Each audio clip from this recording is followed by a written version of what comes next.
Off-season workouts are underway for the Cowboys and Saints. Lots to get to on both of those teams with the NFL draft coming our way next week. We're so glad you're with us today. Dan and I are here. We're celebrating an incredible finish in the Masters tournament. Dan, pull it. Yep, there we go. I've got my Masters bracelet and earrings. Play it or win it.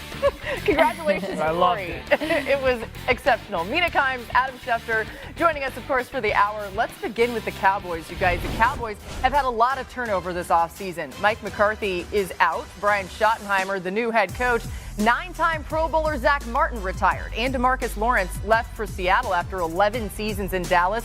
The Cowboys brought in Dante Fowler Jr. and Solomon Thomas to help on the defensive line and traded for corner Kyer Elam. They also brought in running backs Javonte Williams and Miles Sanders. But Adam, let's start with Micah Parsons. He's one of the constants with this Dallas team, but he's entering the final year, of course, of his deal. What more can you tell us about where things stand with him and Dallas?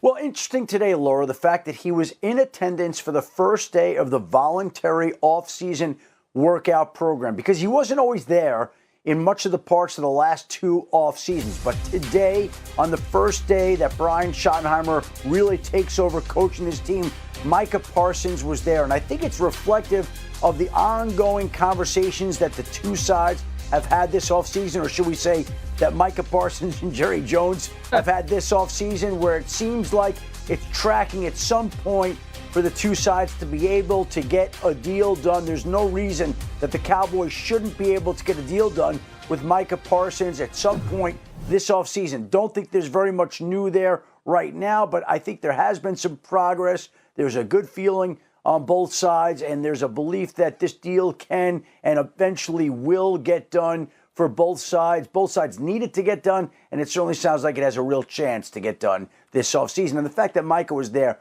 I think, is a positive sign. Yeah, Adam, I feel like all of us have been part of those conversations because they've happened via the media in a lot of ways, too. But, Dan, let's go to the other side of the ball, okay? What are your expectations for this Dallas offense in the first year under new head coach Brian Schottenheimer?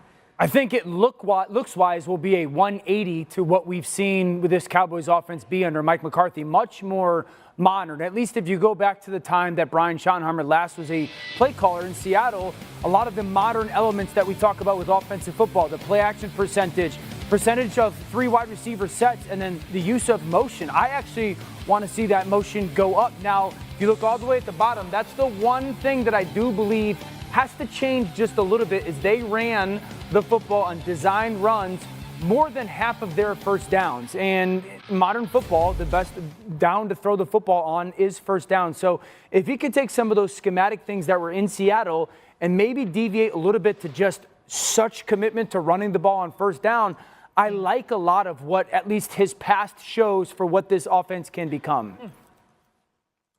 Yeah, I think it's been really fascinating, Dan, because when you go back to when he was an offensive coordinator in Seattle, it felt like there was a little bit of a push and pull between him and the head coach, Pete Carroll.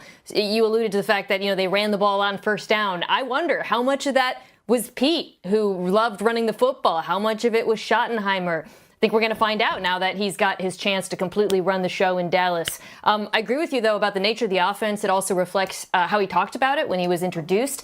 And I think it's something that they can execute with a few additions. One thing I like about the makeup of this offense right now is that they have a very young offensive line, and they've invested a lot into it in recent years. Yeah. So they're making a bet that they can get development out of those young players, many of whom got a chance to play last year. And I like that approach to team building.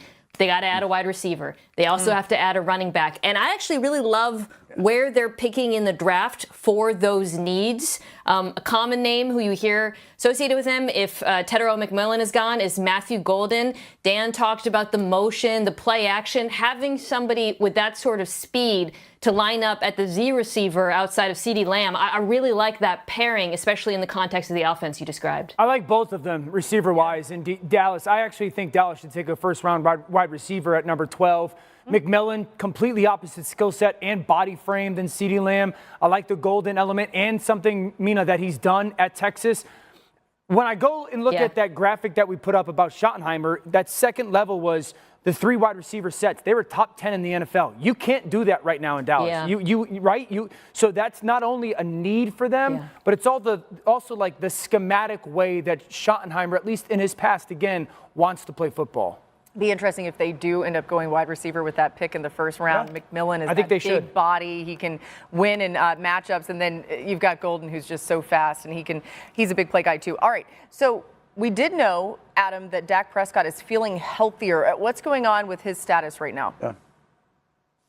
Well, he feels like he's recovered from that hamstring injury that ended last season. And he feels like if they played a game today, which they're not, he could play in that game if they had to. Now, they'll manage it here during the offseason, and they'll treat it with great care and caution as they have. But Dak Prescott is trending the right way, and he's going to be full go, ready to go for the start of training camp this summer. So that is all very encouraging for the Dallas Cowboys, the fact that Dak Prescott has recovered the way he has.